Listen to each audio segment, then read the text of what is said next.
खांडझरी चौकात दोन कारची एकमेकांना धडक, अपघातात दोन्ही कारचं मोठं नुकसान। खांडझरी चौकात सूचना फलक नसल्यानं वारंवार होतायत अपघात।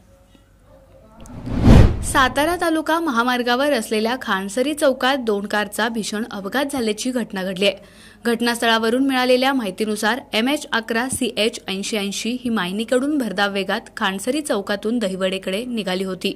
त्याच दरम्यान सातारा बाजूकडून म्हसवडकडे जाणारी MH11 CQ 0017 ही कार देखील भरधाव वेगात होती।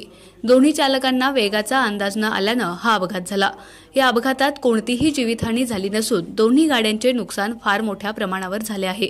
तसेच सातारा लातूर महामार्गावर असलेल्या पिंगळी बुद्रुक आणि पिंगळी खुर्द या दोन गावाच्या दरम्यान असणारा खांडझरी चौक हा मृत्यूचा सापळा ठरत असून या ठिकाणी अनेक अपघातांमध्ये कित्येकांना आपला जीव गमवावा लागला आहे। या ठिकाणी अपघात नियंत्रणासाठी ठोस उपाययोजना करण्यात यावी अशी मागणी प्रवासी आणि सर्वसामान्य लोकांमधून होत आहे। आपला आवाज न्यूज नेटवर्कसाठी एकनाथ वाघमोडे, दहिवडी। आपला आवाज